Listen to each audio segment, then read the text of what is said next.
अभी देखें, मैंने जो अभी स्क्रीन बनाई है, आपकी पहली जो स्क्रीन बनी हमारी, क्या नाम था उसका? Activity main. Activity main. अब मैं क्या कर रहा हूँ, इस एक्टिविटी मेन का नाम चेंज करने जा रहा हूँ।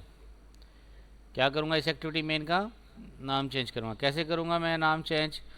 दो तरीके हैं मेरे पास। ये तो मैं एक्टिविटी पे जाके क्लिक करूँ और नीचे जाके रीनेम फाइल का नाम आएगा। इसको मैं कर देता हूँ क्रिएट।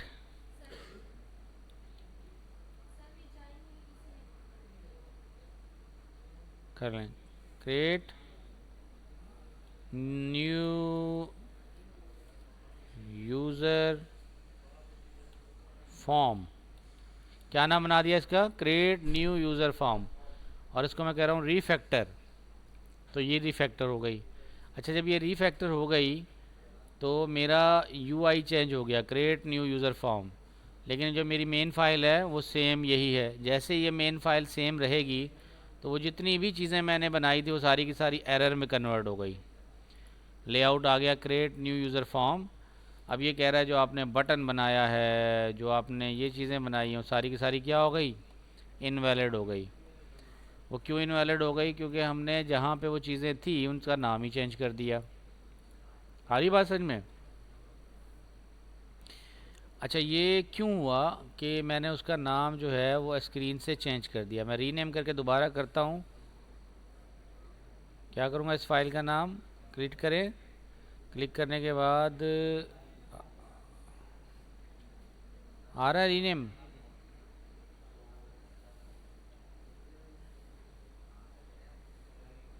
अच्छा, अब इसी तरह से ये आपको पता होगा कि ये जो फाइल है मेरी मेन कॉटलिन वाली, इसके साथ वो लिंक नहीं है। इसका भी हम यही नाम चेंज कर देंगे। बोलेंगे क्रिएट, रीफैक्टर करके जाके मैं क्या बोलूँगा इसका? रीनेम। रीनेम कहाँ आ रहा है? रीफैक्टर रीनेम। और इसका नाम भी मैं क्या करूँगा? अब देखिए क्रिएट न्यू यूज़र फॉर्म है ना। हमने आसानी करने के लिए ये रखना है कि उसको शॉर्ट नाम लिखें। और यहाँ पे मैं जाके इस फाइल को राइट क्लिक करके रीफैक्टर के अंदर जाके रीनेम करूँगा और क्रिएट न्यू यूज़र फॉर्म की बजाय बोलूँगा, क्रिएट को ख़त्म कर दूँगा, न्यू यूज़र को कंबाइन कर दूँगा, तो बोलूँगा न्यू यूज़र फॉर्म। ठीक है। अब वहाँ पे जो एक्टिविटी फ़ाइल बनाऊँगा, रीफैक्टर कर दिया मैंने। और जो मेरी कोड होगा जावा, जावा फाइल, इसको क्या बनाऊँगा? राइट क्लिक करूँगा, रीनेम करूँगा और इसका नाम क्या करूँगा? फॉर्म अंडरस्कोर की ये बजाय लिख दूँगा बस न्यू यूज़र। New user. अब हमें क्या करना है? देखें, ये चीज़ तो चेंज हो गई, ये कर ली हमने यहाँ पर। अब हमने करना क्या है, जैसे सेट कंटेंट व्यू है, ये सारी चीज़ें चेंज हो गई। अब हमें जो हमारी कॉटलिन फाइल है फॉर्म न्यू यूज़र, इसको लिंक करना है हमारी क्रिएट न्यू यूज़र फॉर्म के साथ। इसको रीनेम किया था हमने, रीफैक्टर रीनेम। इसको बोलेंगे न्यू क्रिएट न्यू यूज़र को कर देंगे ख़त्म, यूँ रखेंगे न्यू यूज़र फॉर्म और इसके बाद रीफैक्टर करेंगे। जब रीफैक्टर किया तो आपकी फ़ाइल ये चेंज हो जाएगी। इसको मैं पास कर दूं और यहाँ पे क्या लिखेंगे? New user form. New user को मिला देंगे, न्यू यूज़र फॉर्म। इसको यूँ कर दें, हो गया सही। इसको भी हटा दें, इट्स ओके। अच्छा, जब ये एक्सएमएल लेने की ज़रूरत नहीं है, अब मैं इसको क्या कर दूँगा? यूँ कर दूँगा। ओके, अब ये गॉट इट। अब ये ओके बन गया। क्या स्क्रीन बराबर वाले को देख लें।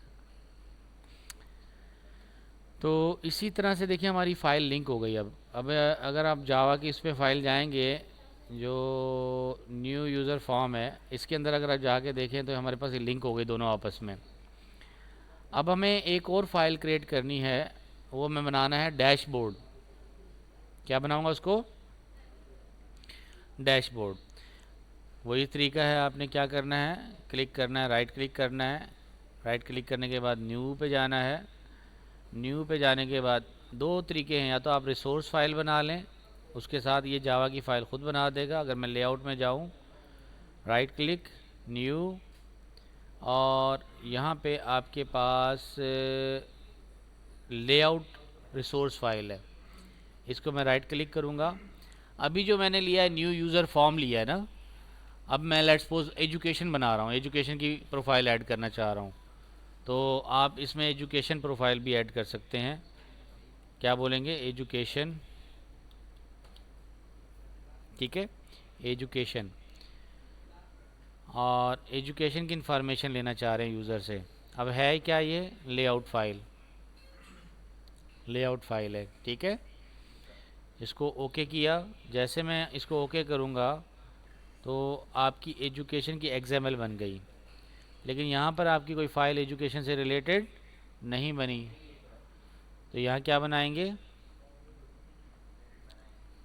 अकॉर्डिंगली यहाँ भी ऐसी ही फ़ाइल बनाएंगे जिसको आप एजुकेशन की कोडिंग के लिए इस्तेमाल कर सकें। न्यू कॉटलिन फाइल, और कौन सी है ये? क्लास है या फाइल है या इंटरफेस है? तो आपके पास चॉइसेस होंगी। तो हम इसको क्या बना रहे हैं? फ़ाइल बना रहे हैं, क्लास नहीं बना रहे, फ़ाइल बना रहे हैं। और अगर क्लास बनाना चाहें तो इसको क्लास बनाएंगे, लेकिन उसमें फिर ये कोड लिंक करेंगे आप, दोनों को लिंक करना ज़रूरी होगा। अच्छा, दूसरा ये होता है कि जब आप ये क्लास फ़ाइल बनाते हैं तो इसके अंदर, जैसे मैंने ये कहा क्लास फ़ाइल, और मैं नाम दूंगा, मैंने कहा एजुकेशन, यहाँ मैं कैपिटल एजुकेशन दे सकता हूँ, एजुकेशन, इंटर करूँगा तो मेरी ये फ़ाइल बन जाएगी जिसके ऊपर सिर्फ पैकेज का नाम आ रहा है। जैसे हमारी लॉगिन एक्टिविटी फ़ाइल थी, इस तरह से ये फ़ाइल बन जाएगी। ऊपर टॉप पे क्या आ रहा है? पैकेज का नाम आ रहा है। अब मैं इस एजुकेशन फ़ाइल को ऐसी ही बनाना चाह रहा हूँ जैसा कि मेरा न्यू यूज़र फॉर्म था। तो आसानी के लिए हम ये कर सकते हैं कि ये सारा कोड हम उठा के क्या करेंगे, यू कैन कॉपी इट,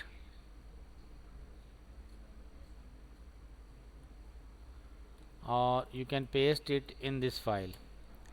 अब ये तो हो गई डुप्लीकेट। अब इस डुप्लीकेशन को रिमूव करने के लिए आपने, पैकेज का नाम तो इससे में ओके है, वहाँ पे भी आ रहा है, और ये जो यहाँ पे नाम आया ये लॉगिन पैकेज को उठा लिया उसने, and you are importing that package. अब यहाँ पे डुप्लीकेट है तो इसको बोलेंगे एजुकेशन। कौन सी एक्टिविटी हो गई? एजुकेशन हो गई। अच्छा, अब ये ऊपर वाला फाइल दे रहा है जो यूएमएस फाइल के अंदर है, यूनिवर्सिटी मैनेजमेंट से ऊपर, और उससे ऊपर है यूएमएससी का है लॉगिन में, या तो इस पैकेज में होगा या इस पैकेज में होगा। तो हम इसको ऊपर वाला हटा देते हैं और हम इसको मेन पैकेज में लाना चाह रहे हैं फ़ाइल को। तो हमारा जो मेन पैकेज है वो टॉप पे ले जाएंगे, तो हमारी फ़ाइल मूव कर जाएगी मेन पैकेज में। ठीक हो गया, दिस है मेन पैकेज फ़ाइल। तो देखें अब आपका फॉर्म न्यू यूज़र बाहर आ जाएगा एजुकेशन के अंदर। अच्छा, अब आपने क्या कर लिया, हमने एजुकेशन कह दिया, ऐप कंपैक्टिविटी, वो सारी चीज़ें आ रही हैं इसमें जो उसमें फॉर्म में थी। और हमारा यहाँ पे न्यू यूज़र फॉर्म की बजाय हम क्या लेंगे?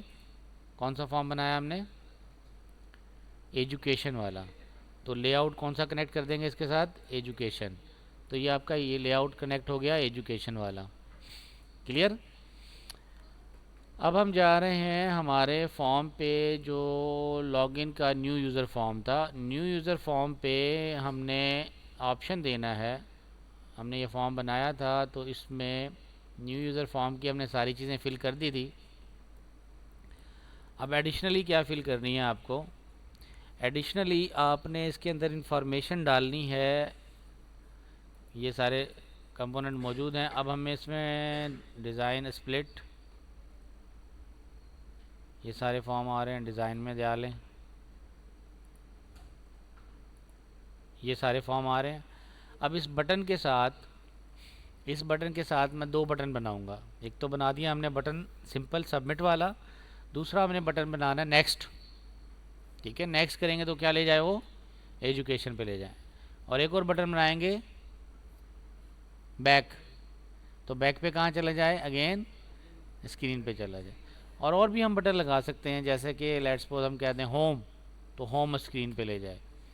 तो फ़िलहाल मैं एक बटन ऐड कर रहा हूँ, और वो बटन ऐड करने का तरीका क्या है कि मुझे ये बटन यहीं पे ऐड करना है, इसके नीचे ऐड करना है, तो मुझे इसका साइज़ कम करना पड़ेगा। ये बटन बड़ा है, इसको हमने साइज़ बहुत ज़्यादा दिया और इसको हम कर देते हैं 20 pt, तो साइज़ रिड्यूस हो गया। और इसमें जो हमारी डेट वाला एडिट डेट, इसको मैं यहाँ से लेट्स सपोज एडिट डेट है या कोई चीज़ यहाँ से रिमूव कर देता हूँ, एडिट टेक्स्ट कर लेता हूँ, टेलीफोन नंबर है, मल्टी लाइन एड्रेस है, डिस्क्राइब योर सेल्फ, इसको डिलीट कर देता हूँ ताकि आपका एक बटन और आ सके। अब इस बटन को लेंगे तो आपने यहाँ से ड्रैग करना है बटन और बटन ड्रॉप कर देना है, और इस बटन का नाम देना है नेक्स्ट। यानी इस बटन पे क्लिक करें तो आप कहाँ चले जाएं, BTN नेक्स्ट, नेक्स्ट बटन पे चले जाएंगे, BTN नेक्स्ट, या दूसरे लफ्ज़ों में हम कहेंगे BTN एजुकेशन। और इसके अंदर होगा हमारा रिफैक्टर कर दिया, और इसके ऊपर लिखेंगे नेक्स्ट, टेक्स्ट आएगी नेक्स्ट की, ठीक हो गया। तो ये नेक्स्ट का बटन आ गया, फिर इसकी बाकी चीज़ें कंटेंट कर दें। अब हम इस पर क्लिक करें तो ये कहाँ चला जाए, आगे चला जाए, नेक्स्ट स्क्रीन के ऊपर चला जाए और अकॉर्डिंगली परफॉर्म करें। तो आपका साइज़ वगैरह इसका एडजस्ट कर सकते हैं, जैसे हमने वहाँ पे किया था। तो साइज़ वगैरह आप इसका बढ़ा दें और फ़ॉन्ट साइज़ एटसेट्रा कर दें। फिर हमने इस बटन की अंदर कोडिंग करनी है कि जब हम इसको क्लिक करें तो नेक्स्ट स्क्रीन जो एजुकेशन वाली बनाई है उसके ऊपर चले जाए, ठीक है। तो हमें इसको कोडिंग करनी होगी।